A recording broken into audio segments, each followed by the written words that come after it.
Welcome, everyone, to this exciting Cybersecurity Awareness Month activity.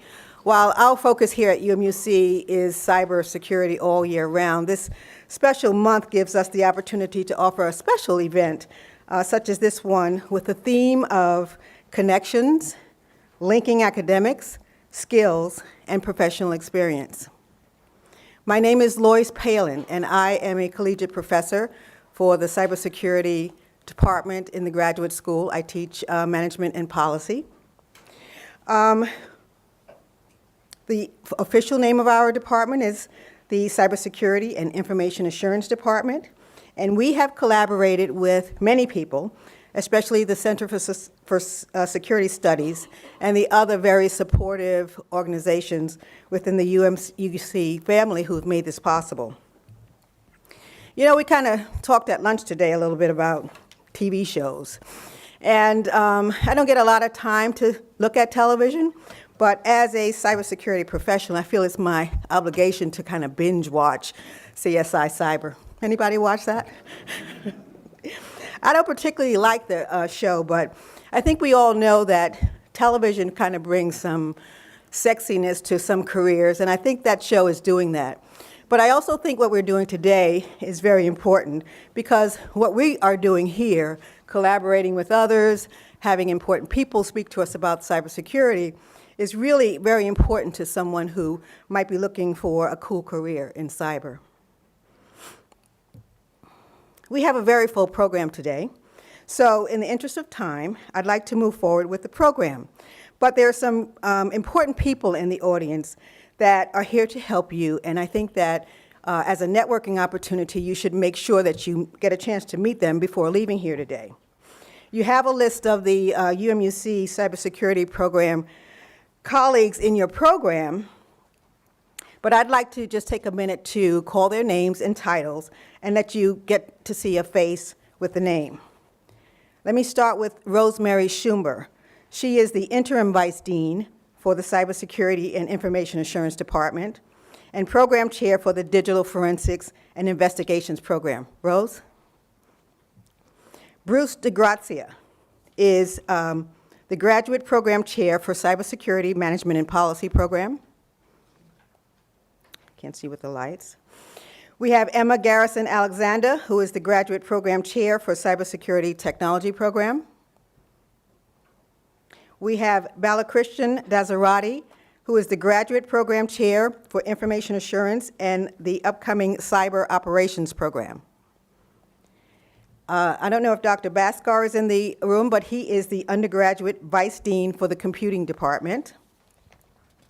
We also have from undergrad Jeff Draputra, who is the undergraduate program chair for cybersecurity programs. We have Jimmy Robinson, who is the undergraduate program chair for computer science and software development and security programs. We also have Dr. Amjad Ali, who is the associate vice president and cybersecurity advisor to the president at UMUC. We also have Mamadou Cham, who is the director of virtual labs. So these are very important people that will be here today and after the presentations and the panel discussion, and we'll be glad to talk to you about careers and academics in cybersecurity. So again, thank you for attending this University of Maryland University College Cyber Connections Linking Academic Skills and Professional Expertise event. Today we're featuring Emery Shulak, who is the Chief Information Security Officer and Senior Privacy Official at the Centers for Medicare and Medicaid Services. We'll also have a panel discussion led by UMUC's own Chris Whittleton with 8 beautiful and handsome cybersecurity specialists who have their own perspectives, which will make for a very lively discussion. So the agenda's in your program, and we'll move forward, and it's my pleasure to also introduce Pete Young, who has another warm welcome for you. Pete is the Senior Vice President here at UMUC of Analytics, Planning, and Technology. Pete?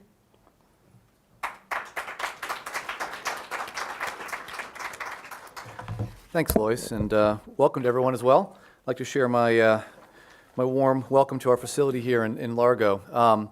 I'd also like to thank our panel of experts for joining us on today's topic. I think, as Lois introduced, cyber connections linking academics, skills, and professional experience. It's critical that in the United States, we focus on developing our cyber workforce to secure our nation's economic interests. The cybersecurity industry is booming, and the demand for professionals in this field continues to rise. A few interesting trends I'd like you to think about. The demand for cybersecurity experts is growing at 3.5 times the pace of the overall IT job market. Network and information security professionals are expected to grow by 53% in the next 4 years. The average cybersecurity professional earns 3 times more than the average worker.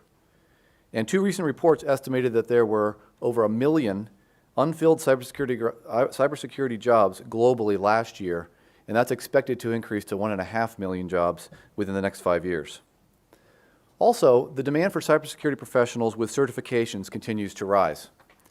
Last year, there were nearly 50,000 job openings in the U.S. alone requiring a CISSP certification, which is the primary credential for cybersecurity work. That translates to 75% of all persons in the U.S. currently holding that credential. So as you can see, the demand is exploding.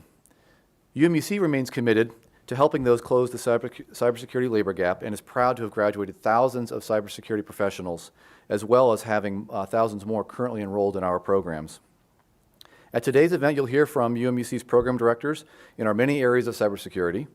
You'll also have the opportunity to meet with counselors from the Vet Success and Career Services area, speak with a UMUC advisor to learn how you can fast-track your degree with up to 90 transfer credits and get started on your application for admission, find out which UMUC courses can lead to critical certifications, such as CompTIA Plus, Network Plus, Security Plus, CEH, CISSP, etc. UMUC has earned many awards for academic excellence, including an impressive list of accomplishments for our cybersecurity area. And so I want to put a shout out to Dr. Chaputra.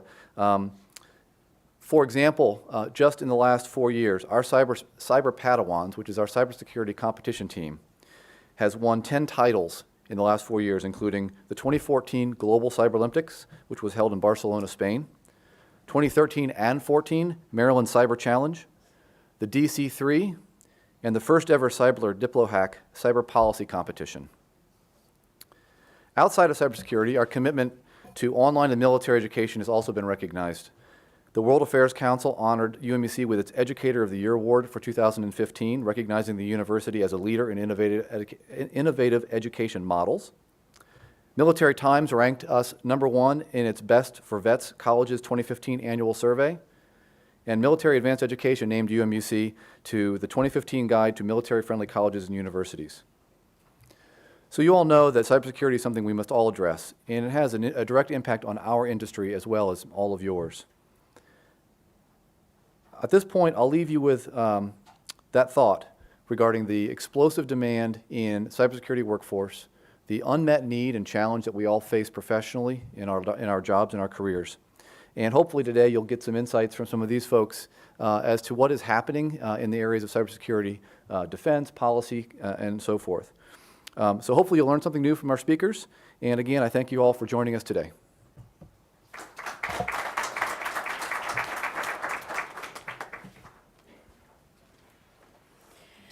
Thank you, Pete. I think I have to echo the fact that all of us here at UMUC are very passionate about making sure that we do whatever we can about filling the gap for the need for cybersecurity professionals. Moving on, I am pleased to introduce one of our keynote speakers.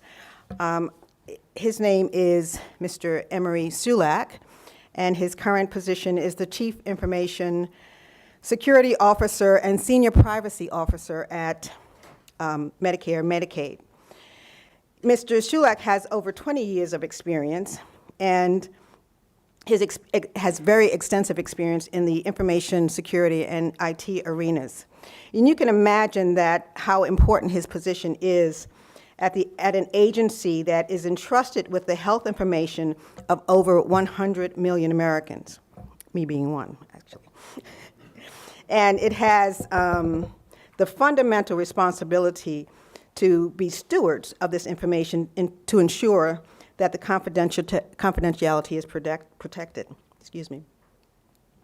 Prior to Mr. Shulak being at CMS, he was the deputy CISO for the Department of Homeland Security and supported the development of FISMA, which we are very familiar with. Mr. Shulak has several certifications and has been the two-time Federal 100 Award winner by Federal Computer Week in 2012 and 2014. Mr. Shulak is becoming a friend of UMUC. Just last year around this time, he was here doing a webinar for our cybersecurity students. So we're starting a new committee, Friends of UMUC, and he is the chair. Welcome, please, Emery.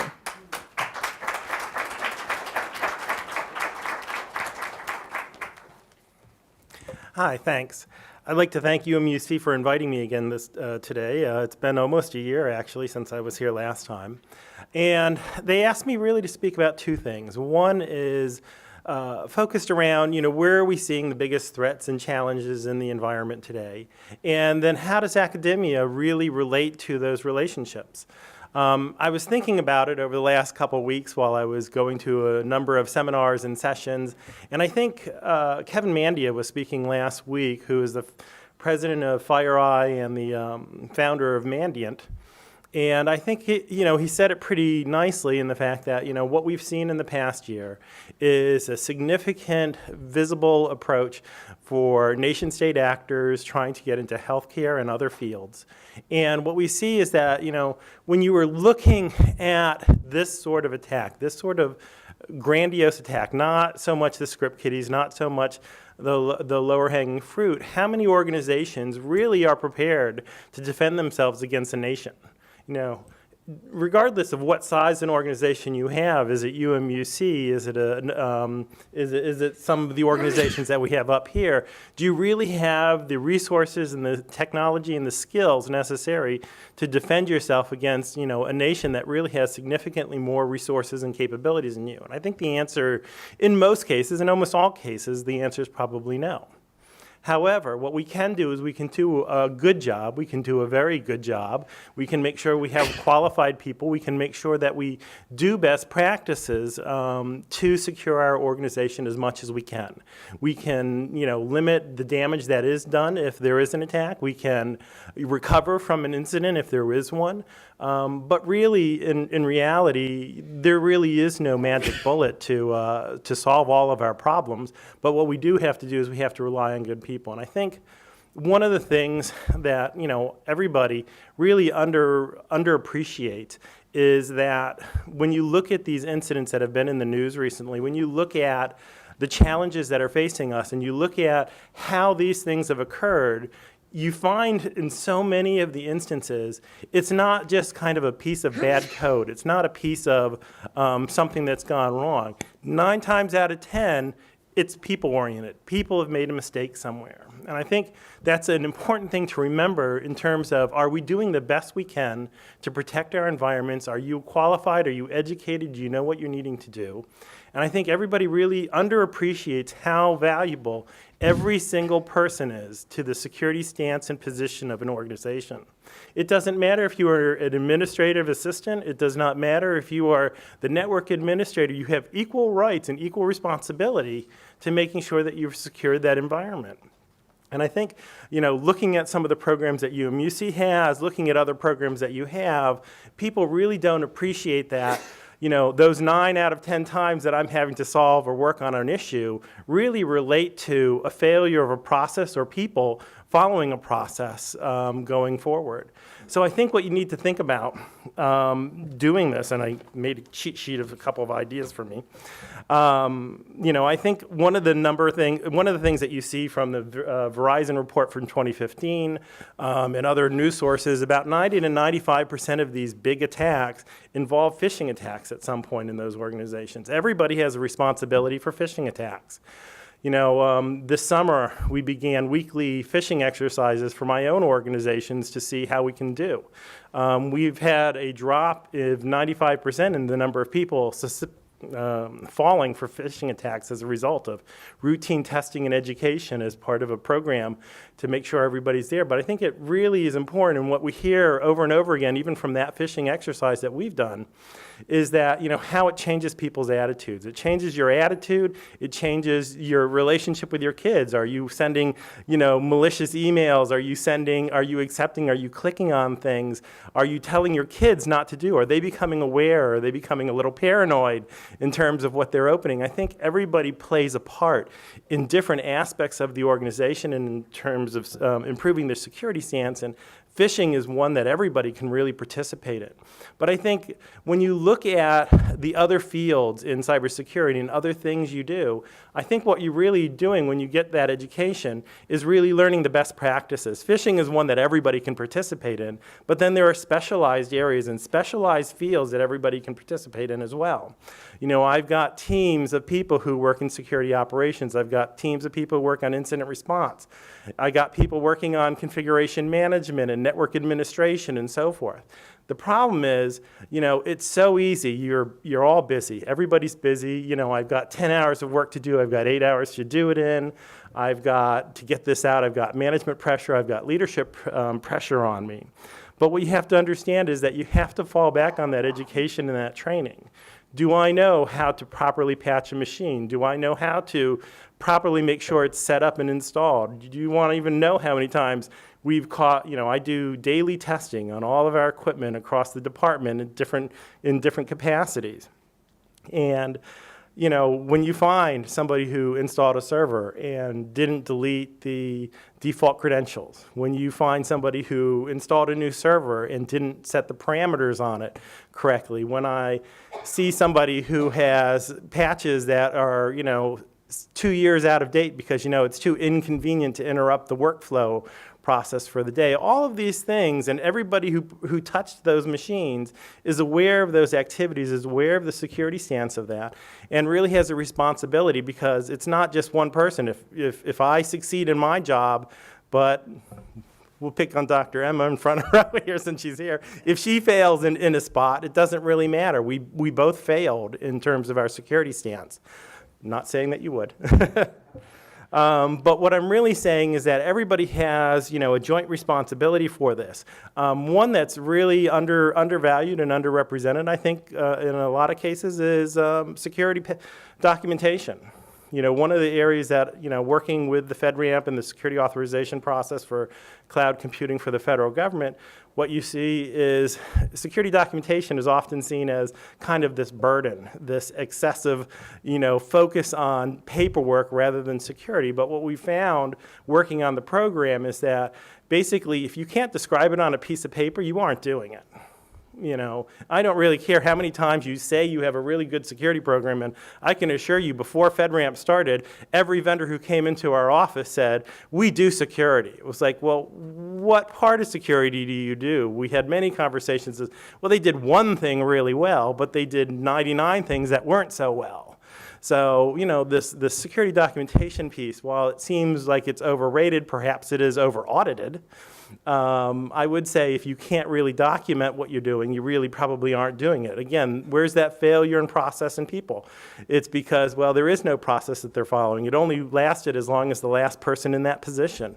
And that education and that training that you get in an organization really helps move that needle forward to saying, it's like, look, not only should you look at and learn how to implement a configuration management process, but you also have to follow it. You also can help document it. You can also help, raise the stakes in terms of how well it's implemented and so forth. So I think there's these opportunities for everybody to really participate in the process, and I hope everybody, really has, takes that opportunity to learn those best practices, bring them to the organizations that they're going to, and really helping, that bigger picture, that broader picture of how security really makes it. Because again, you're not going to really be able to prevent every attack from every adversary that's out there.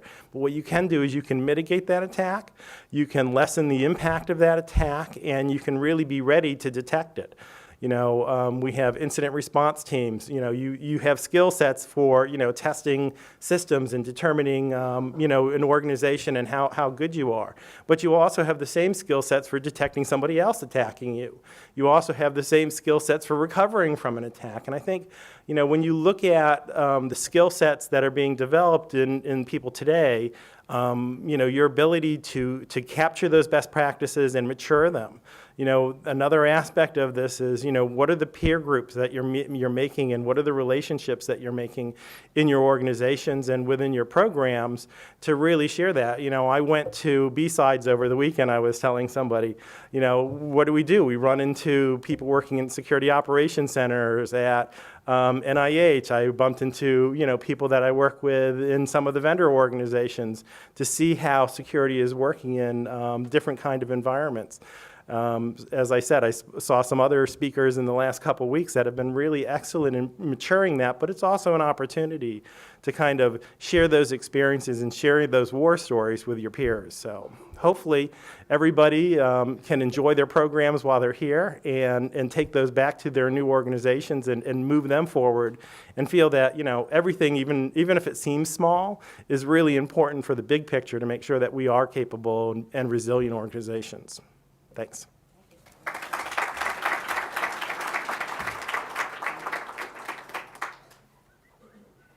Thank you, Emery. Those are very important words. Specifically to me, I teach the human aspects in cybersecurity course, and he just taught that course to you. But all of the things that he's talking about are very important aspects that we bring forth in the course to let some of our cybersecurity students, especially the ones who are kind of technology focused, understand how important the human aspects are. So thank you for that. The panel discussion is going to be moderated by Chris Whittleton, who I mentioned earlier. He is our Vice President of Business Development Solutions and Partnerships. But I wanted to take one moment to let everyone know that during this transition, we're also welcoming some of the online folks who are joining us through WebEx. And we want to make sure that they are welcome to the presentation. I wanted to also let you know that this is being videotaped. So if anyone needs to use this for other purposes or know people who didn't have the chance to see it, it is being videotaped. So at this point, as I mentioned, I will turn over the podium to Chris, who will take care of the panel session. Thank you.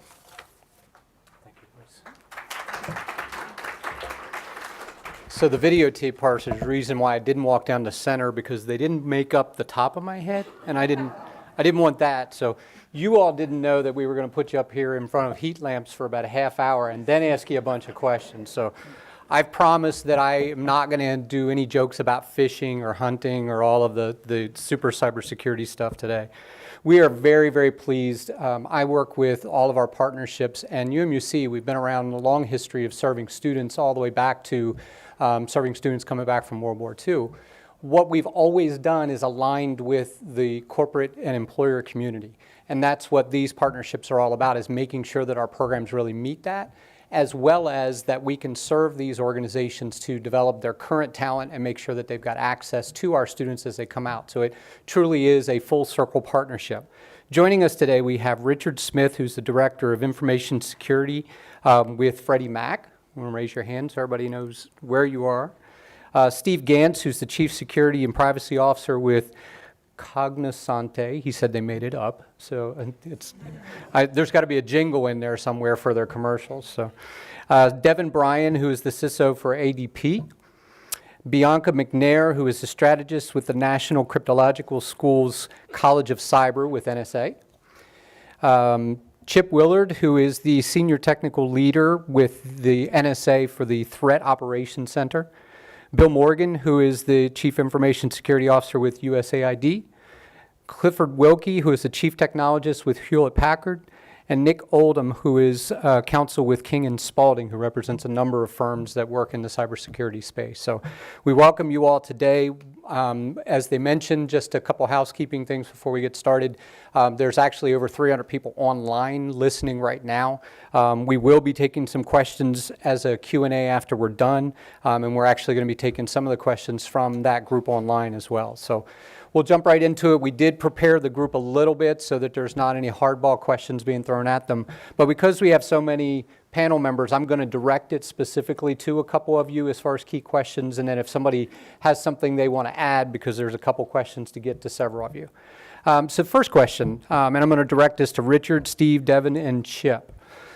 Destructive attacks on critical systems are on the rise. Cyber criminals are threatening our very way of life and national security by targeting medical records, financial information, and critical infrastructure. What is your organization doing to make improvements in mitigating the risk of hacktivism and malicious or criminal cyber attacks? Richard? So Freddie Mac is a unique environment. We have both tangible assets as well as a large amount of PPI, personal privacy information, that we hold. The amount of assets that we protect is about 1.9 trillion, and that is basically part of the large mortgage market. With that, we have to be very agile in our approach in protecting those resources, but what we try to do is we try to follow 4 simple principles within information security. First, we try to hire the best.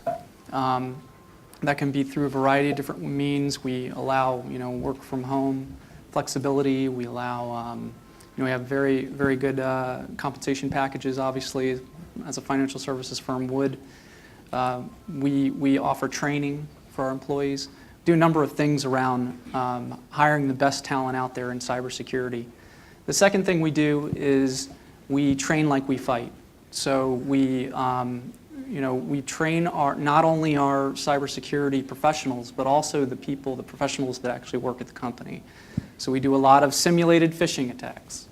And some of those are very successful, some are not so successful, which is a good thing for us. The third thing we do is we protect the corporate jewels, quote unquote. What that means is we take a risk-managed approach to how we protect things. We try to look at all our key critical assets. We do a lot of things. We encrypt them, encrypt in state, we encrypt in transit, and we often test those at a very, very frequent basis, those critical assets. And then fourth, we bake security in. So we have, we have a very, very robust security architecture team that, builds requirements up front into all our application deployments. And that essentially, those 4 things we try to do. It's in our strategy, and I think we do it pretty well. Okay. Steve? Sure. So I work for a company called Cognosante. So we're a health IT consulting firm. We work mostly with state and federal government agencies. So pretty much all the data we work with is sensitive, right? It's not all health records, but there is health information in there. There's also just personal information about consumers or doctors or whoever it might be, depending on what we're doing. And so there's a very popular sort of buzz phrase out there. It's no longer a matter of if you're going to get hacked, it's when. I'm not sure I completely accept that, but it seems to be the conventional wisdom at the moment. So, there's always more you can do from a perimeter security, from a keeping the bad guys out, or even from keeping your own people from doing things they shouldn't be doing. But we've really shifted the focus because the data is the important part for us, right? We're people, we execute processes using sensitive data. So the data is really what matters the most, right? We're not, with a couple of small exceptions, we're not inventing new software and things like that. So we're just trying to do it better and make better sense of the data. So we've really shifted our focus to protecting the data. Internally, that might mean applying digital rights management technology to the data. So if the data gets out, if a document gets out, whether because somebody leaked it or because somebody didn't do something they were supposed to do, or even if we get an outside attack, the theory is you can't do anything with the document if you don't have the rights to it. You won't be able to open it. Encryption's at the heart of that, of course. That seems to be the way everybody's protecting their data, and we certainly do the same there. Helps a lot with the regulatory side of things, but also just shifts that focus. The other thing is the people, right? I am a big technologist. I'm maybe not quite as big a geek as some of the other speakers, but like to consider myself very technical.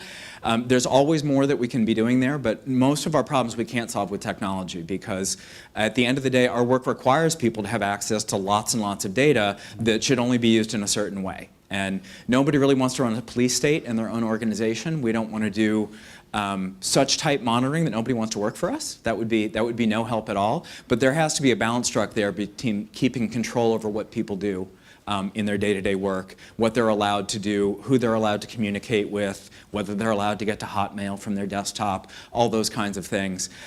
There are some good technologies out there. We experiment here at UMUC with virtual labs, right, to help online students do a lot of cool things with technology. That same technology exists in the workplace, right, virtual desktops. So you don't give somebody a laptop or desktop anymore. You just build it for them virtually from a remote server, and all of the data stays there, and they can't leak it.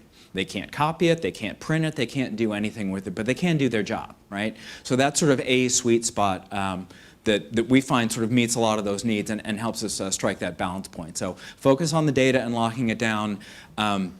Focus on what people are doing, and then the last piece I think everybody will probably refer to is training, both in terms of making sure people have the right skills to do their job when they come in, if their job is related to security, because I have quite a few certifications on my business card, and I think that could give the wrong impression to some people. Some certifications are easy to get and don't necessarily mean that somebody has the qualifications to configure your firewalls properly or to lock down your network and your devices the way that you want to. So trying to actually make sure that people have real competencies in what they say they've learned. And then, of course, complementing that with training. I'm responsible for all our security and privacy awareness training, so I'm the unpopular guy in September. We should probably switch to October when it's, Cybersecurity Awareness Month. But we do all our annual security and privacy training in September, and every year there's more. People think it will be less, right? Oh, I expect a lot when I join the company, but my annual refresher won't be as much. No, that's just not the way it's working anymore. So the only way I think we can really reinforce making sure people know what they're supposed to do and keep doing what they're supposed to do is to train them regularly in it and hope that you can rely on them to do the right thing. It's so interesting. The more that we talk to organizations, what you mentioned about the right certs, that there's a whole list of acronyms that we can put behind our names, but what are the right certifications to what is hitting at that time and the fact that it changes daily? Really good. Devin, what would you add to that? So thanks. So I guess the privilege of going third is that I can just say ditto, ditto, ditto, right? And be done. But I don't think I'll get away with that. So my company, ADP, kind of cut our teeth in the payroll sector.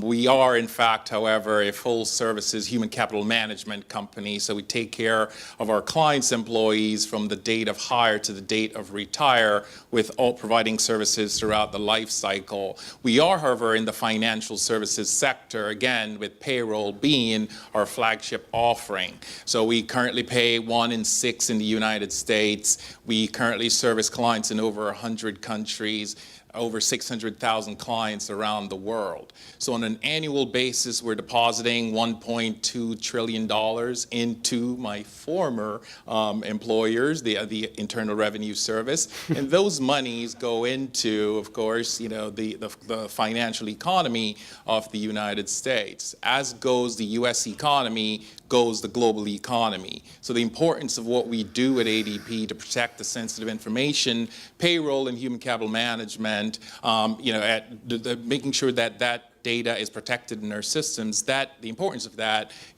on not just the U.S. economy, but the global economy is certainly not lost on us.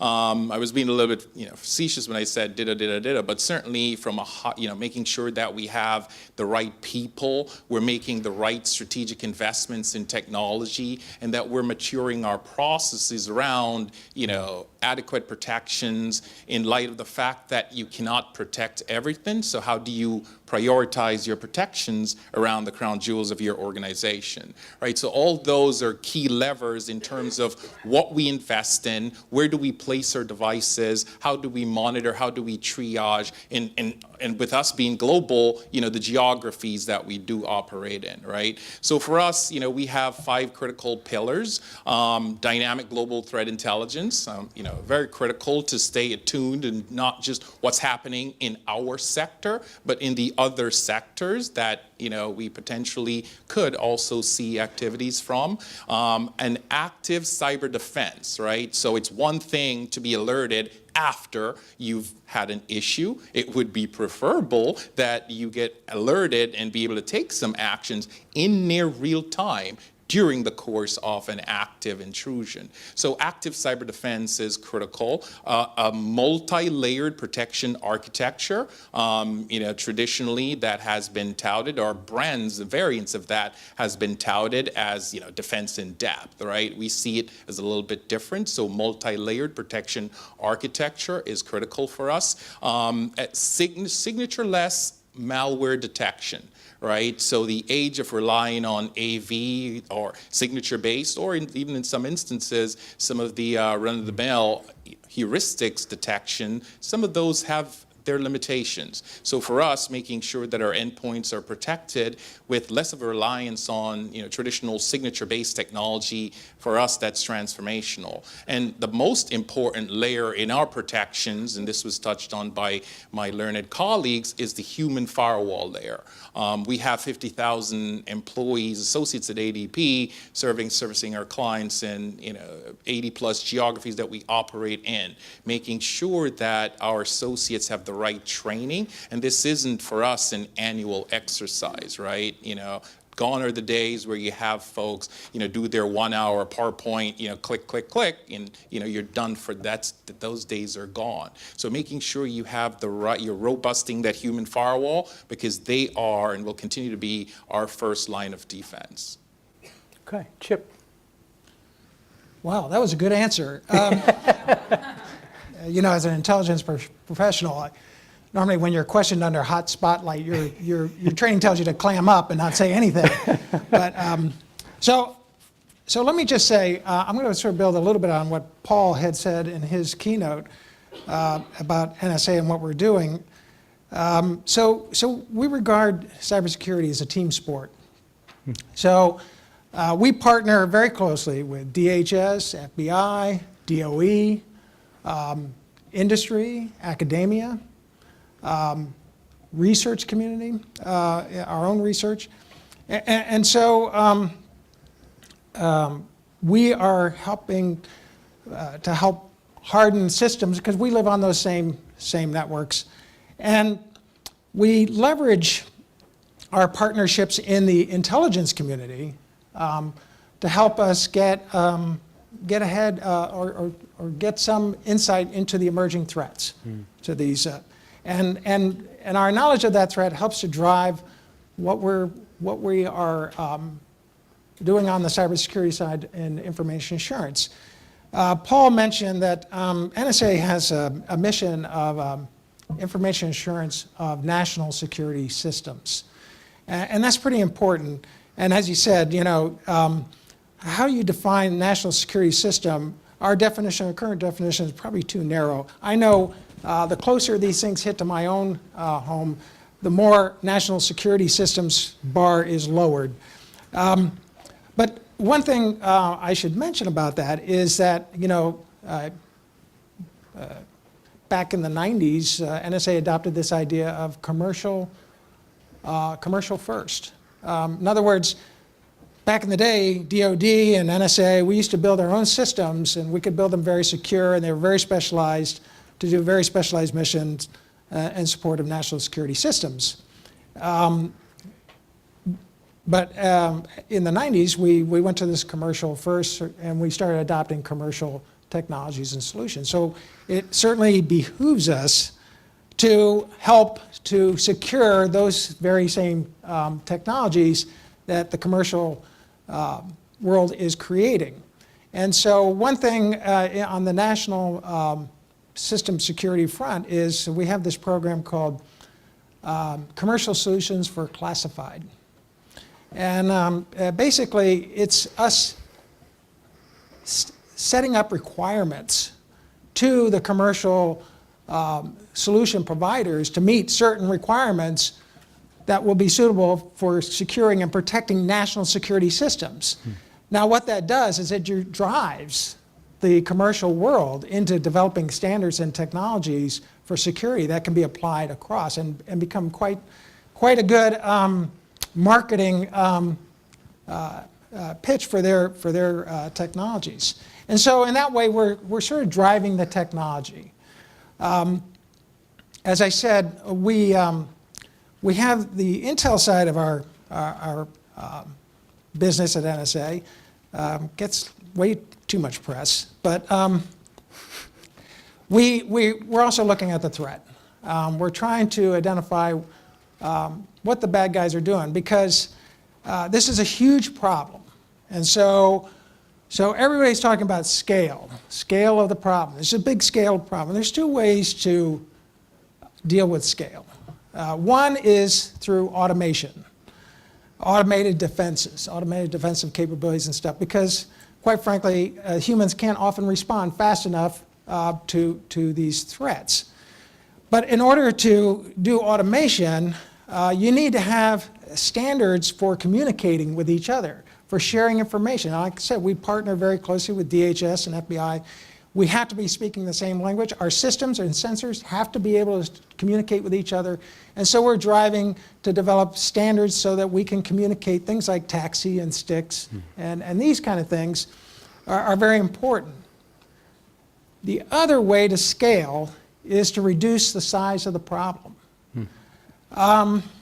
So the way you reduce the size of the problem is understanding what is it that the threat is out there and what they want. I think we have found, for instance, in the electric power industry, that utility system operators are very good at keeping the grid up when they know what the threat is. Like if they know there's a storm coming, they know there's going to be bad weather, they're very good at keeping the grid up. And by the way, we only have 3 grids in the US, 3 big grids. So, so it's quite a job, a task to keep that thing up. And you know, it's been, well, 2003, we had one very large outage. And why did that outage occur? Why that big outage occurred was because First Energy lost situational awareness. They didn't know where the threat was. They didn't know they were the threat. But at any rate, so we try to provide threat information and understanding to the community so that they know exactly what they need to protect. Yeah. What is it that these guys are after? Because if I know what the threat is and I know what kind of things they're doing, then I can better configure my defenses to protect the most valuable assets that I have. Excellent. And let me tie directly to that, because a lot of what I heard themes running through all that is particularly from an organizational standpoint, we need to make sure that everybody has access, but being able to protect them. So I'm going to direct this to Bianca, Bill, Nick, and Cliff. Thinking of that, all of the things that we have connectivity on. The Internet of Things is here. Cell phones, baby monitors, wireless medical devices, our vehicles, HVAC systems, and we keep hearing that as far as it's got to be everything from infrastructure to, you know, that connectivity. It's all connected to the internet with increasing risk of cyber attacks. What are the implications to the current state of cybersecurity as it relates to the Internet of Things? Bianca, why don't you go first? Yeah, I took a couple of notes just so I wouldn't forget some points that I wanted to make. But from my perspective, I'm going to approach it a little bit more unconventionally. The way that I explain it to family members, for instance, because when you talk the national level, they're more interested in what hits home. Right. So I start from what do you care about? So from the perspective, the implication perspective of the average citizen, you have identity theft. So they care about, am I going to be able to purchase a home? Am I going to be able to purchase a car? Can I get a credit card? Then you have PHI threat or PII threat. So that's kind of loss of your personal information, whether that's for privacy or whatever stake that is. You get more into the business side, you think intellectual property theft. So I'm kind of going down, you know, greater stakes type things. And then the fourth is what I call way of life theft, right? And that's more on the nation side. So if you think about 9/11, so what happened was, I always say that it was successful in that it changed our whole way of life, right? So if you think about the way that you used to be able to go to the airports and you could meet people near the gate. You could drop people off last minute. You didn't have an hour and a half wait and things of that nature. So I think that from those implications, the stakes are very high. And then once you get the implications of the workforce. So I think that the most important thing that I point to is kind of secure programming, secure development, which is something that we've had to go back and bolt on for some of our more critical systems. You think about the longer life industrial control or SCADA systems that have 50, 60 years shelf life. that were some of them last updated when security wasn't really a thought or as much of a thought. Availability was the main concern. And so from that perspective, it really is I know the numbers say that we're 300,000, $1 million behind when it comes to certain skill sets. And I don't know that it's necessarily, I don't necessarily buy into the numbers per se. I think we have the people, but that they're not being trained adequately. And if you think about me from my own educational experience, it was more theoretical than operational, and we're not really teaching the operational side. I think we're getting a little better. Some of the programs that we're helping institute in partnership with the Centers of Academic Excellence, excuse me. So really getting into, this is your risk space and programming people to be able to make the trade-offs. So when you think about, we all know if we had all the money in the world, what we would do. But that's just not the case. And it's really hard, and that's confounded by the fact of knowing where your threats are or where you believe them to be, or they could be anywhere. You could be held at risk at any given moment, and if you know where your threats are, normally that means someone else does too. So they will target the weakest link. Yeah. So it's kind of a challenge, but.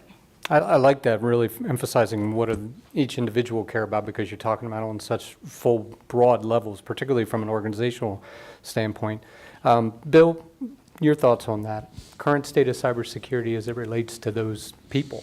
So the Internet of Things, I think you said cars, trains, buses, mobile phones, your refrigerator, and everything else. The thing that comes to mind to me most quickly, I'm going to use the word most quickly, is my drive here. I use my GPS in my car. And then I think about my car as well. Over the past 20 years, I bought a particular car, and my son says that I'm boring because it's always the same car. But I like the car. I like what it does. And I've watched it evolve over time. Over time, it's gone from just being a car that gets you from point A to point B to being a place where I can actually sit in the car and conduct business. I could do everything from make a telephone call to actually read my email messages, to send text messages, to edit a document inside of my car. Now, there was one feature with this particular car that I did not have in my last car. That was the email feature. So I started to troll around the internet and figured out that there was a company that actually did that kind of work.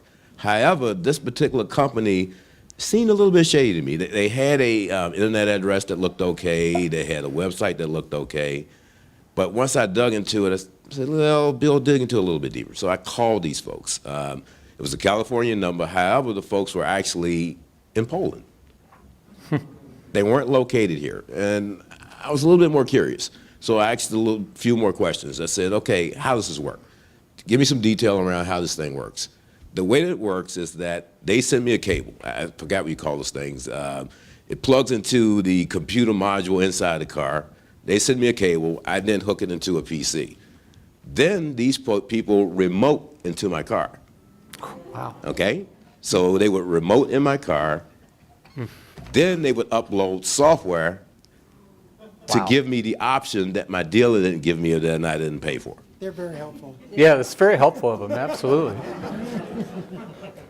Wow. Suffice it to say, I didn't take it on. Just yesterday, I read a news article whereas the Department of Homeland Security gave a grant, I believe, to the University of New York, and it's now starting to look at cybersecurity as it relates to automobiles. The genesis of this story, the whole moral of that story is that we are now involved in a world where it's actually an Internet of Things. Everything is on the internet, from our cars to our homes. The programmable thermostats, the fact that the utility company can monitor your usage of power. They can even cut back on your usage of power from afar. What else can they do? What else can they see in your house? Does it invade your privacy? The fact that the gas company can now look at what's going on in your home. I was on the elevator on my way to work. One of the folks that worked for me, I've always been curious for the past 3 months. She's walking with an iPad and earphones in her ear, and she's constantly attached to this thing. I finally asked her what she was doing. She was monitoring her baby. Ah, She was at work monitoring her baby. But who else could also be monitoring her baby and what's going on in her home when she's not there? So the implications are vast. We need to do a lot more of what everyone has already said here. Everyone needs to be trained. And I think it needs to begin not just at the college level. We need to start training kids differently now, even in elementary school, teach kids what phishing is at a very, very early age. I've received phishing emails very, very recently which appear to be authentic from a bank that I deal with their logo. I trace back the address. The address looks like my bank, but I know it's not my bank. yeah, yeah. Education, in my view, is the most critical way that anyone today can have all the information that they need to make logical and reasonable decisions around cybersecurity. Again, it's not just something that it's needed at the college level. It needs to start at the grassroots, starting from childhood now, from early childhood. As a parent of a 14-year-old who loves to go online and play games with his buddies, absolutely. He's already had several incidents, probably many more that we don't even realize as parents, that of people phishing him, trolling for whatever connections that they can as well. So, The insider threat. yeah, that insider threat, absolutely. Although I make sure that he will be headed towards UMUC in one of our programs. Like his sister, who is a straight A student who doesn't like computers, is like, wait a minute, let me get this straight. He's going to be making like 10 times more money, and it's just because he likes playing video games? Come on. Nick, how would you respond to that around the Internet of Things, the implications there? Sure. So most of the panel members here, from hearing their background, are very much technologists. I'm on the legal side, so I'm a lawyer with a technology problem. And the Internet of Things scares me quite a bit. And I think it was Chip who had mentioned the 3 electrical grids, but we're kind of merging to one grid for the Internet of Things. And it jumps out at me, a theme from all of the discussions and all of these answers so far has been the human component. And I focus heavily on the people and processes side of this problem. And when it comes to the Internet of Things, that's the piece that I think is the most, that's going to have the biggest impact.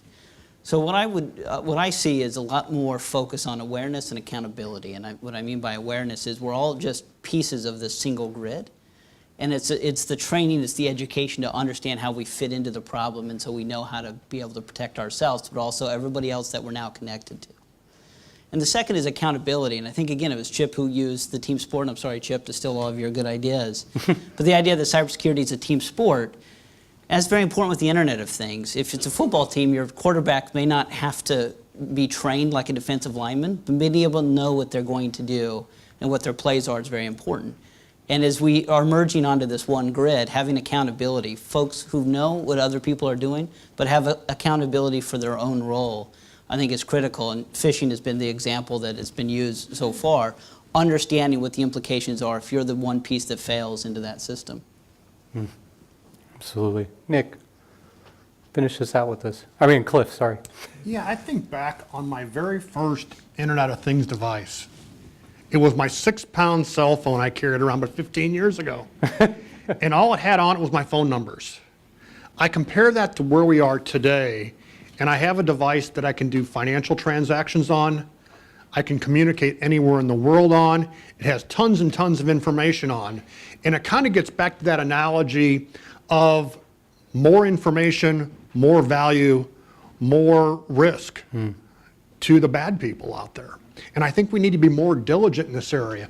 I fully agree with what Bill said, is that we do need to have better training in this area, and not just for the technologists, but for the general populace. I think there needs to be more public service announcements talking about this type of stuff, because it is very, very strategic to the overall dimensions. I think also there's a very, very delicate balance between privacy and security. I think we need to be very, very much aware of, not just today, but moving forward. And I think the implications, when you look in the forward, and I saw on TV the driverless car is getting further and further down the line of becoming reality, And think of what happened if somebody decides to play some silly game or hack into that driverless car, what the potential impact and what the loss of life might be. Or what the loss of life might be if someone decided to go in the water plant and change the chlorine settings or some things like that that are really near and dear. And that's something that we teach our students here at UMUC, is to be aware of those things that are actually out there in our day-to-day life and apply it to what they're looking at in the area of cyber, because really the dimension between cyber and reality, I think, is now melded into one of collaboration, and we need to be very much aware and take more of a proactive stance, and having really proactive cyber defense, even at the small device level, at the small sensor level, that I think is going to be a future area of need, because as you get more and more things in this Internet of Things, they'll be down to the sensor, down to the very, very low level things that need to have that same level of security as some of our major lead systems in our enterprise have today. So I think that's a challenge that we're looking for students to have in the years to come, of how we address these. How do we really build that into our programs? Makes sense. Please do. Back on that, the mention of the Google driverless car from a practical perspective, right? So I know with wearables, right, Glass, Google Glass, right, triggered a number of updates to corporate security policies that says, you cannot have cameras in this part of the building, right? But, there's watch as well, right? So, but pretty soon, Google Glass right now, that sticks out. You can tell whether or not somebody's wearing glass, right? So they're recording everything they're seeing, the day and age when glass looks no different than these specs I'm wearing right now, that's not that very far away, right? And how are we going to adjust? You work in a SCIF or elsewhere, accounting and addressing, those kinds of challenges as IoT become more pervasive, life impacting, right? We've seen at DEF CON that, the insulin pump was remotely controlled, hacked, compromised, right? And that's also played out on, Homeland. I'm not sure if there are any Homeland fans in here, but we also saw that there.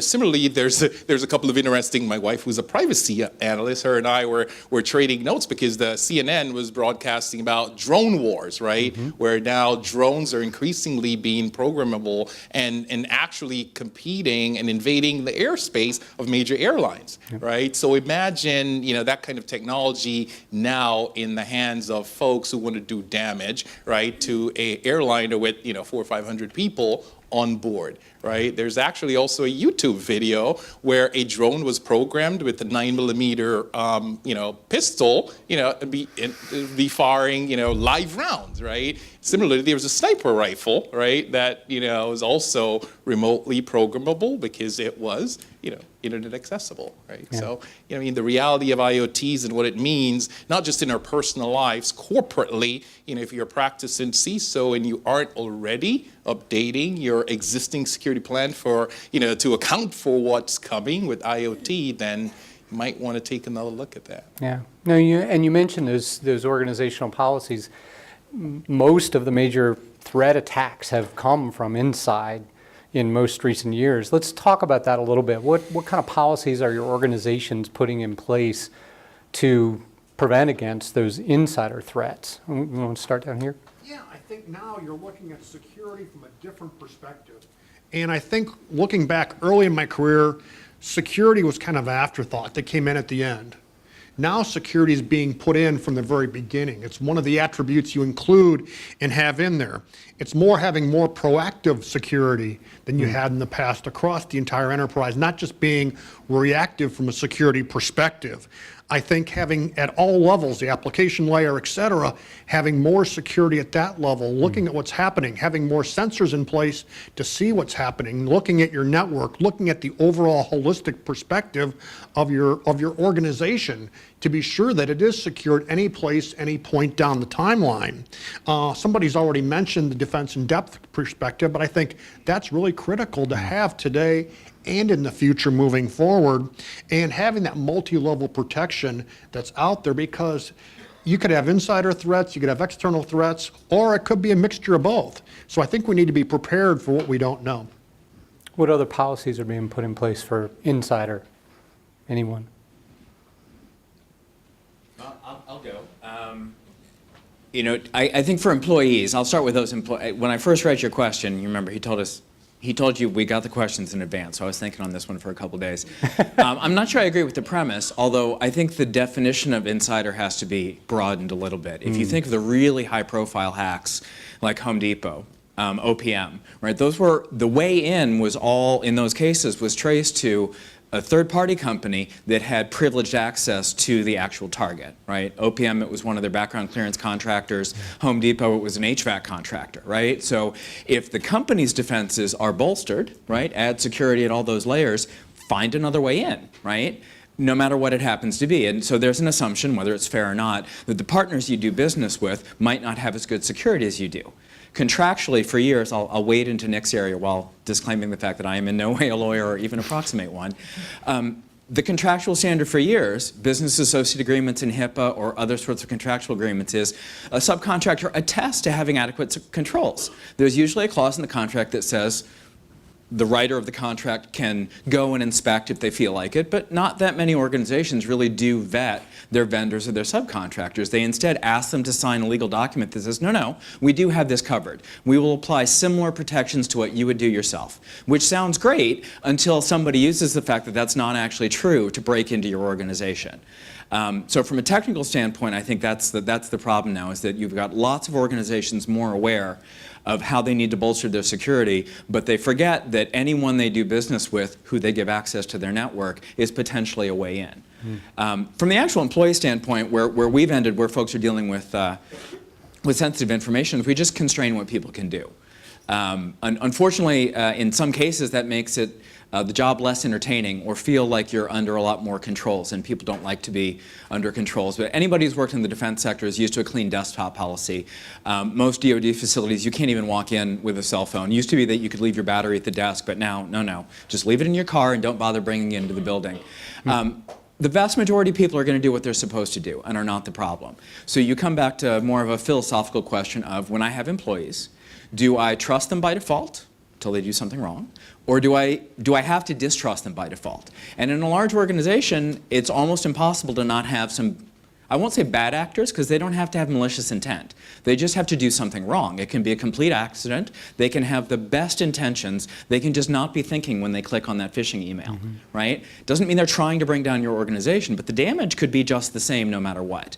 And so, unfortunately, as a security officer, I'm now in a situation much more than I was, say, 10 years ago, where I'm arguing with the business about where we tip the balance in terms of securing and adding security controls versus wanting people to feel trusted and feel like a valued member of the team, which I absolutely want my employees to be, right? We have the entire value of our company as a services firm is our collective employees. So you don't want to give people the wrong impression. But at the end of the day, you know, my boss, who's our CFO, jokes with me all the time that my only job is to make sure we don't have a data breach, right? I work in the health sector. That's all anybody cares about right now, right? That is the only thing that I need to do. And so the way to do that, if I'm going to try to be successful or at least mitigate my risk, is to put more significant constraints around any possibility that somebody can cause a problem for us, accidental or intentional. So that's, it's not my favorite answer, but that's the practical reality where I'm living right now. Nick, he referenced you from that legal perspective. Sure. So I'm seeing three emerging trends. One is, I know when I was at the Department of Justice, it took me about 2 years to figure out where to find all the policies that governed my behavior. And what I've seen is a trend in the last year where companies are realizing that in order to minimize the insider threat, they have to simplify and clarify their policies. And so what I've seen is almost a reverse trend of adding more stuff, actually communicating what's relevant to people. If it's spear phishing, if it's your admin and the big risks that you've identified as spear phishing, making sure they get adequate training, but don't overload them with things that may be irrelevant to them. So it's to simplify and clarify the policies. The second emerging trend that I see in my practice has been, I guess I'd call it the reduced temptation practice, which is identifying which employees actually need something and giving them only access to that. Most companies that I deal with, it's surprising that a person gets onboarded as a new employee and 3 years later, their job title has changed, their duties have changed, but they have the exact same access to the systems that they did on the first day. And so I see a lot of companies now taking a hard look at themselves and saying, how do we reduce temptation from employees? How do we make sure that these individuals only have the access that is necessary for their job? And we communicate that to them. And the third is something that Steve mentioned, was about third parties. I'm seeing companies now really elevating the decision-making process about security to a high enough level where they're building robust third-party risk management programs or insider threat programs where it's moved out of security or out of the IT department and elevated so everybody with a stake in the problem, HR, the business units, the legal counsel's office, the information technology department, and security, if it's separate, are all at the table figuring out the best way to protect against the insider threat for their organization. Go ahead, Dave. So, this could potentially be viewed as the utopian or the dystopian perspective on it, right? And I hate to use another movie analogy. Trust me, I do have a full-time job, in fact, more than one. He watches a lot of movies. But Minority Report, right? Minority Report, the precogs, right? The ladies that were in the pool, and they were predicting crime before it occurs, right? So as the folks in charge with being the paid paranoid in our organizations, wouldn't it be cool if we could detect the signs, the symptoms that an employee was going to go rogue before they actually did, right? And I know it gets really controversial because you have to collect a boatload of information in order to get to that level of intelligence. Right. But at the same point in time, having a robust enough program to where, you strike the balance between invasion of privacy and all that good stuff, right? And being creepy, right? Just in order to profile what normal behavior is, for your employee population so that when behaviors fall outside the norm, you can potentially take action to mitigate loss, right? So, but it does get controversial. We've probably got about enough time for one more question, and then we'll go to Q&A. So from the entire panel, one of the things that I've starred the most throughout is the training on the right things. And when we're thinking about the workforce, the cyber workforce that we need coming forward, what do you really feel like needs to be in that workforce? The prospective students that are listening, all of our employer partners, what do we need to be building into the training of the cyber workforce moving forward? We start back down with you, Richard, and just work our way down. Sure. I think that we have to understand, first of all, where people are in their career. I think, we have a lot of young professionals. I started my career out in the Navy. I think we have to understand where the personnel that we're seeing and training are coming from. What generation are they part of? A lot of attention is spent on talking about the millennials and how they, how we are able to manage them and how effective they are at their particular job and to the workforce. And I think it's important that first of all you understand who your audience is. So, but also be able to steer them in the right direction in terms of the academic requirements that are needed for the position. Is it a position that is available that you might just need a certification for, or is it more of a higher learning type position that you need a more graduate level degree or a degree in order to take that position? So I think it's a variety of different methods you need for that to determine that. Okay. Let's just keep everybody take a turn on that one. What Yeah, do you need to build into that training? it's a big question, probably with a lot of answers. I think one of the benefits in the area, and certainly UMUC is certainly seeing the growth in the cybersecurity program, which, those degree programs only started, 5 years ago? But, the problem we had for a long time, like when I was in college in the 80s, some people take pride in being a geek and some people don't, but IT was not seen as a cool profession in any way. And I actually think TV has actually helped with that, even though it's a little bit ridiculous and not necessarily realistic. But it doesn't matter where you look. You can pick the top traditional liberal arts land-grant universities in the country, Harvard, Stanford, and on down. Computer science is the top major now, right? It's not just because it's a good job market, although that never hurts when people are going to school. But I think people understand, people who grow up with technology are interested in playing with stuff. Maybe not everybody wants to jailbreak their iPhone or root their Android, but I think people are used to playing around with technology to get it to do what they want it to do for them. And that doesn't go you don't have to go very far down that path before people are actually interested in programming concepts. There's all sorts. I live in Arlington County in Virginia. And they're already doing hour of code stuff in elementary school with second and third graders. You know, you're not teaching very many 8-year-olds Python, although Python is a great language to start kids on, but they are getting people interested in those sorts of, you know, wouldn't it be cool if you could just tell that iPad that you use in school exactly what you want it to do and have that show on the smart board in the room so you can share it with all your friends or bump them off or any of those kinds of things. They get very competitive about it right away. And that's what I love about the Cyber Padawan sort of success at UMUC and even the program is people didn't, you know, other than those of us who got like pen testing certifications a long time ago, nobody ever thinks about IT as a competitive sport, right? We said it was a team sport. But, you know, you talk about, and it's true for STEM education in general, the U.S., you know, needs some more attention there, right, on the global economy to make sure that we stay competitive. And I think one way to get people excited about that is to sort of change the way it's being delivered a little bit, that it's not all about, you know, bits and bytes and circuit boards and, I mean, people certainly have to be the engineers too. I'm not an engineer, can you tell?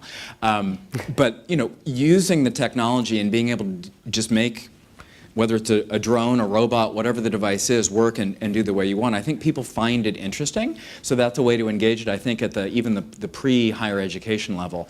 And I would like to see more of that. Somebody before mentioned, I think you mentioned software security, right? When I was coming up, I was briefly Java certified. I'm like the worst coder you could ever imagine, but I had to do it for a job.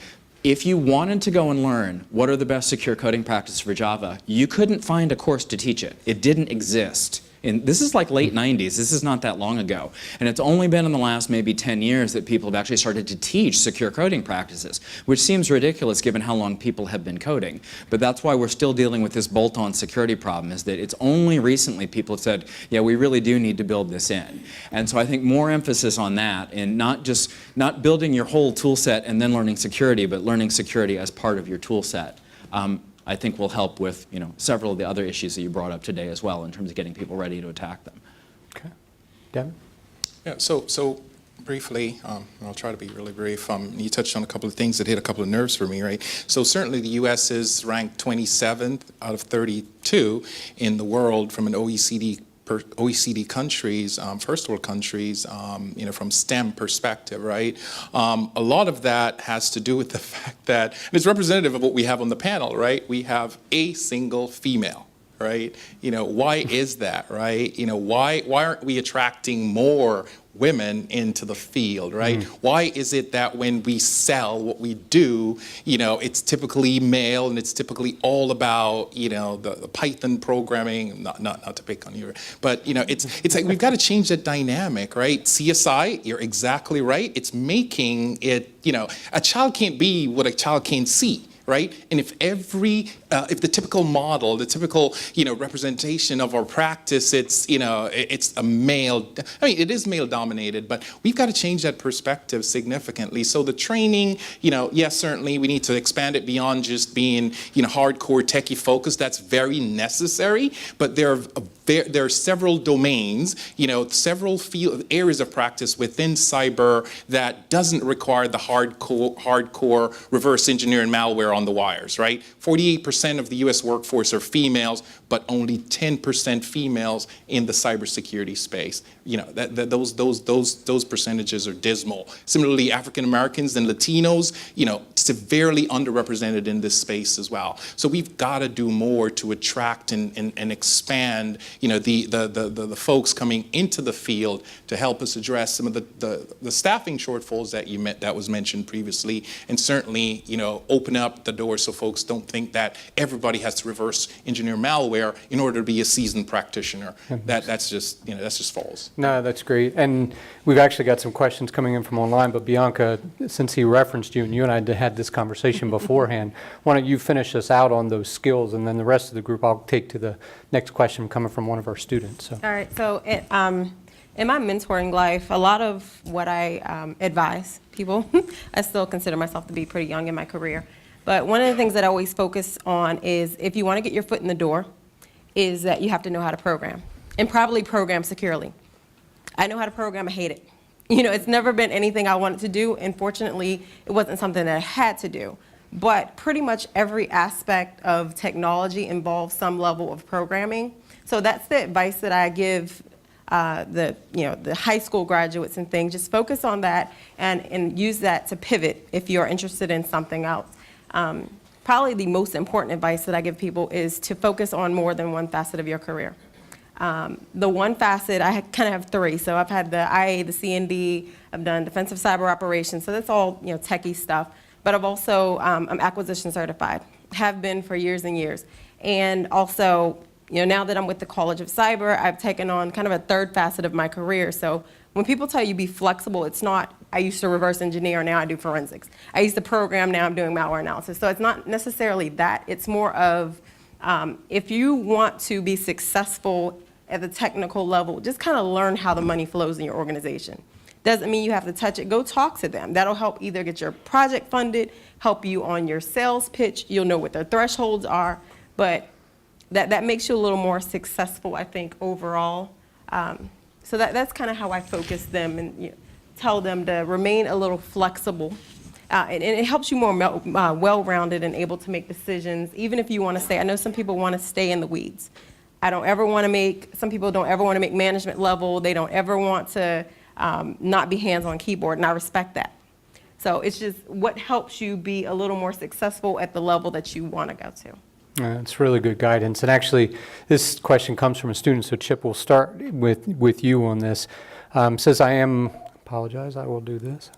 I am a veteran transitioning into a new career field. I've joined the Army at the age of 17 and separated at the age of 26. Now I'm 28, 2 classes away from graduating with my degree in computer networks and security. However, I do not have a clearance, which makes it difficult to get a job. What advice do you have for someone like me? And this is from Scott Green, who's a UMUC student. Well, I don't necessarily think you need to have a clearance to work in this business. Cybersecurity business is, unfortunately, is a growing business.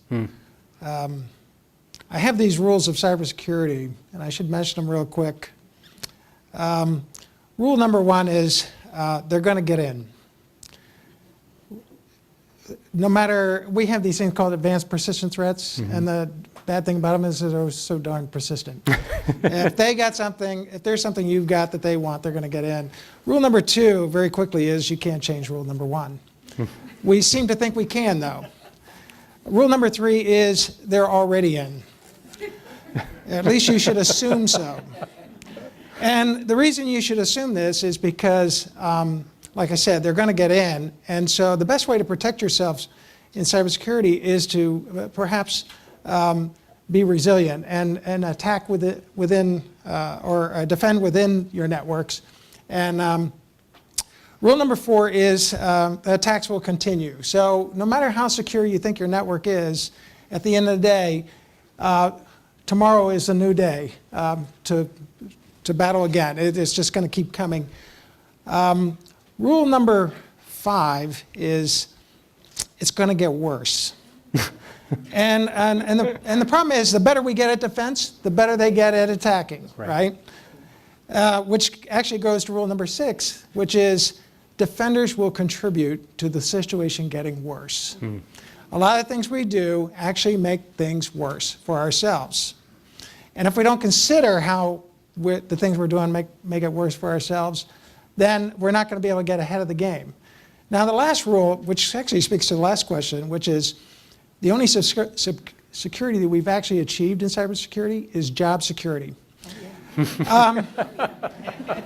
And I should say, and that speaks to the question the person asking, is I don't know if we can define what a cybersecurity professional is really. I mean, we sort of use our own perspective of what that means. A lot of people who have worked in forensics and stuff like that have a certain thought about what cybersecurity, network security, system admin, these kind of things. It's many things. And it's different for each sector you're working in, right? And so government we have some of our own issues, but if you're working in the medical field or the financial sectors, you have different issues that you need to concern yourself with. So there's lots of opportunities. In fact, I would say we need to teach cybersecurity as a part of every curriculum out there, every part of the curriculum. And like what's been said before, is we need to start in grade school, learning what cybersecurity is. So I don't think we need necessarily need a clearance necessary to work in this business. There's plenty of work to be done. Even the government, where we're doing classified work, so much of the work and the research and the innovation that's occurring in cybersecurity comes from stuff that's being done outside of these. We can all learn and we can all make use of that stuff. I don't think there's, clearance is nice if you want to get into our business, get into our building, but it's certainly not a requirement for getting into cybersecurity business. That's a good point. Actually, one of the defense contractors I'm meeting with out in Montgomery County, and I was referencing the fact that I was from a blue-collar background on the Eastern Shore, and he said, do you have any electricians that want to add something to their world? Because I need that. We've got more threats against the physical plant with electricians and HVAC, and if you can get those to add cybersecurity to the background, the skill set that they already have, there's a need for that within the space. So it really is everywhere. Anybody else want to touch on that question around the clearances? Yeah, I think the clearance is only really effective, really necessary when you're in the government space of needing it for that. I think that if the individual wants to have a career in that area and that's one of his goals, he might maybe look at the step procedure he can go through to get there, maybe working for someone in the commercial sector, getting some experience there, working for another company that maybe has some federal contracts to get somebody to sponsor him to get a clearance. So I think there's a pathway to get there that most organizations have, and I think he can achieve his goals. Okay. Let's turn to the audience because I'm just watching the time. I want to take any questions. Anybody want to stand up? I don't know that we have microphones, but if you want to say it out loud, and then I'll try to repeat it for those that are listening online. Where I work, I noticed that there are employees that are terminated. However, they still remember the Wi-Fi passwords, or they still remember a lot of the access points. For instance, I could just, if I got terminated today, I know that the password hasn't been changed for such a long time that I could go drive by the building with my laptop and still get into the building. Okay, so there are a lot of times I notice that you're talking about the training aspects, that they're given every year as a requirement, but I don't see much in terms of listening to the people who are working with the information saying, you have a hole, or something of that sort. Can you talk to that? Go ahead, Bianca. So my take on it has always been that the people who know mostly what your holes are the system administrators, the net administrators, people who are actually on the system every day. So if you actually go talk to them, I'm pretty sure, and just ask them what their top 3 is, if they wanted to do something bad, they probably would inundate you with information, just to be honest with you. I don't know that I think it's more of a training and education piece. So it is the people who make the funding decisions. If you're not able to articulate to them what the actual risk is in a method that they would understand, then that becomes a challenge. So really educating them, the acquisition people and some of the others who aren't necessarily involved on the technology side and who are decision makers on what the threat space is, what the impacts are if you do or don't do something, and also bringing them actionable and maybe even phased approaches on how to get there. And that gets more to, like I said, the education piece and not so much the training piece. Anybody else want to take that? What are you doing to educate and train that current workforce? Yeah, Go I ahead, think Richard. it's so important. He touched on a topic that I'm sort of passionate about.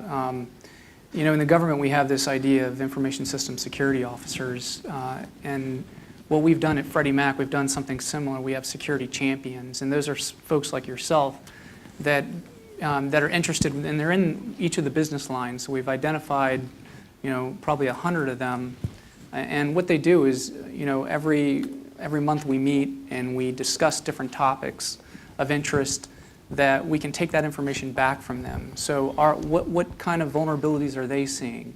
We call them, self-reporting essentially, but these are things like, Wi-Fi passwords, or someone else, someone's maybe using a rogue Wi-Fi device at their desk that shouldn't be, or someone's maybe using a USB drive that is not approved, things of that nature. And I think that feedback loop is so important, because within security, we tend to know, as security professionals, sometimes I think we feel like we know more than other folks. Yeah.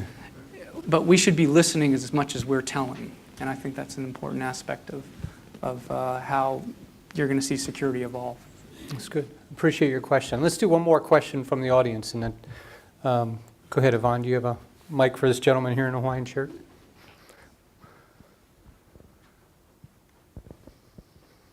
All right. Yeah, my name is Corey Freeman. I'm a computer networking and security student out here at UMUC, and I have kind of a nerdy question for you. So, you know, with very funny. So with public records, especially health records, becoming a big issue in cybersecurity today, in your opinion, do you think having like a main centralized record server would be easier to defend, or do you think it would be more vulnerable to a single point of failure? Who wants to jump on that? Anybody? I hear yes and yes. Easy answer. I have a Go question. ahead, Richard. I have a question for you. Yes, go for it. Is the server connected to the internet? Yes, it is. It's since it's a centralized server, and there's offices around the country. So obviously your highest security is you disconnect it, right? But aside from that, I mean, you just need to make sure that you encrypt the data, both in transit and both the data at rest. Mm-hmm. And you monitor, least privilege, obviously, for users that are utilizing that, accessing that database. And you need to make sure that your users are trustworthy and that you're properly identifying who they are and who is accessing it. So those are the things I would do. Anybody else want to jump in on that? Well, I guess there are certainly pros and cons, right, to a centralized, repository of, sensitive information versus a decentralized, model, right? I think, as Richard said, certainly, prioritizing and layering your protections around the repository, whether it's, centralized or decentralized, is going to be pivotal to mission success. One could argue that by you centralizing and just paint a big target on it, right? Say, hit me here, and you get everything, right? But a lot will depend on the business exigencies surrounding whatever organization you're supporting. I mean, if they're, like in our case, a multinational having a repository of sensitive information in one geography versus another, right? When you start looking at the impact on business processes, because at the end of the day, we're not in the business of security for the sake of security. We're in the business of security to support our business strategies, right? So, it depends. It depends. And one can argue, quite frankly, either way on it, right? But, at a minimum, you'd have to go through, the basic hygiene stuff that Richard just touched on, access controls, encryption, layered defenses, irrespective of whether it's centralized or decentralized, right? Go ahead. Yeah, I know firsthand, based upon my experience working in the financial sector, that you actually have 3 centralized databases today for financial records for your FICO scores, Experian, TransUnion, and the 3 credit scores. And I know one of those organizations very close because I actually monitored them, and they did have super high security with regard to encrypting the data, how it's used, how it's monitored, how it's out. So there is a model for that success out there today, and could it be transitioned to other areas? And I think it would be a very good thing to have someone take a look at. Chip. So I just wanted to speak to a bigger issue which you have sort of hinted to, which is this tension that exists between creating efficiency and functionality versus security, right? So, most of the advances in technology today are being driven by our desire for functionality and efficiency. So your mobile phone has all these wonderful features that are very neat. The car, the Internet of Things, right? All of this is driven by efficiency. The problem is that the more functionality you build into any system, that's a functionality that can be exploited by a bad guy. So any control or any efficiencies or capabilities that you build into a technology can be exploited and leveraged by a bad guy.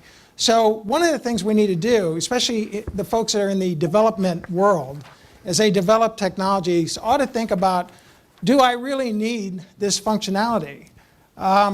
There was a demonstration of a hacked car, a hacking of a car, and they did it from the back seat, and they went in and connected to the car's backbone network, which was connected to everything. And they were able to reduce the fuel gauge to read that there was no fuel in the car. But you sort of have to ask yourself, why would you ever do something like that? Why would you have that function in there? What would that serve? And so we need to think about this idea of least privilege, right? And also distrust by default, to say, let's think hard about making ourselves more resilient to attack by reducing the functionality that we don't need in the technology as we develop this. And a lot of that development work needs to be driven by the folks who are working in the cybersecurity community. So that's all. So we're going to finish with one question. And Bill, I'm thinking of you from a standpoint of after watching the presidential debates and the people that said, "Hey, I didn't get to talk enough." So we're going to end with you. Now we don't have 17 up here, but I think you'd be a good one to answer this question. What advice? The rest of the hour. Yeah. What advice do you have for the next generation coming into the cybersecurity space?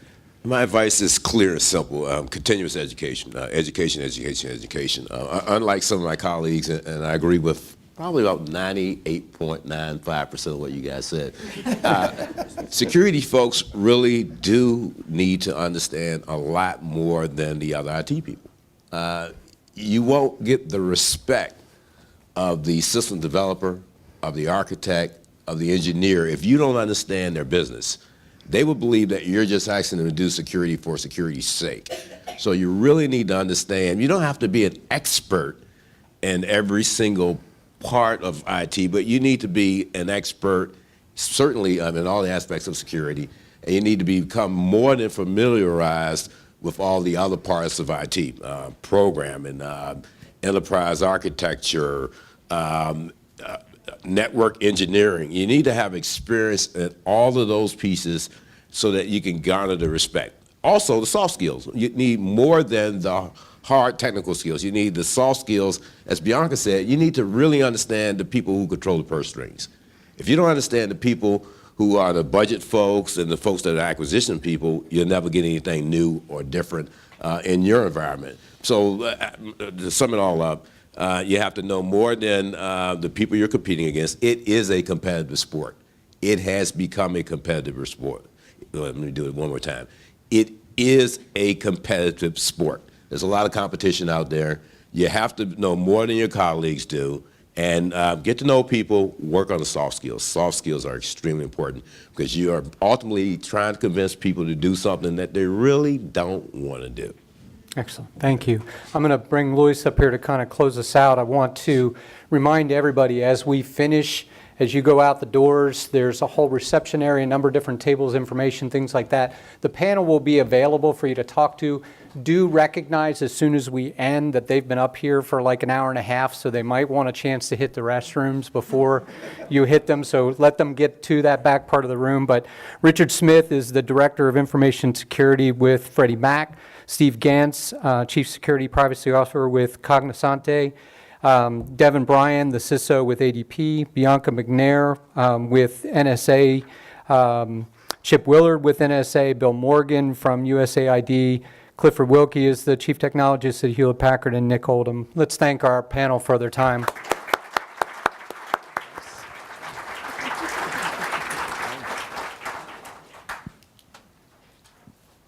Well, thank you again. This was great. It really, for me, and I think a lot of the UMUC folks that I work with, we are very conscious of keeping our curriculum up to date and making sure that we are teaching the right competencies in both the cybersecurity technology side and on the policy side. And for me, and I think my colleagues would agree, that a lot of the discussion that Emery and Paul and the panelists gave us really shows how wide-reaching the topics are when it comes to cybersecurity. So I really appreciate and thank them for that. Thanks. So in staying with our theme of linking academics, skills, and professional expertise, now we have some time for you to do some networking with some of the folks that are here, both the people from UMUC and our guest speakers. I'd like to actually thank a lot of the people who made all of this possible, not only the graduate school and the undergraduate school participants, but also the folks from marketing, student advising, student services, IT support, the events office, communications, and career services. And with a special thanks to a couple of people who really put forth a lot of effort, my dear friend, Jennifer Hull, who put the logistics together, and also a lot of gratitude to Renu Sharma and Yvonne Lawyer from the marketing department. So we hope that you continue your relationship with us. We offer premier programs for both teaching opportunities and learning opportunities in the areas of information assurance and cybersecurity. So again, thank you for coming, and please feel free to talk to anyone who's here who might have sparked your interest in the career in academics or just chatting about CSI Cyber or something like that. So thank you again. I appreciate you coming. University of Maryland University College is now University of Maryland Global Campus.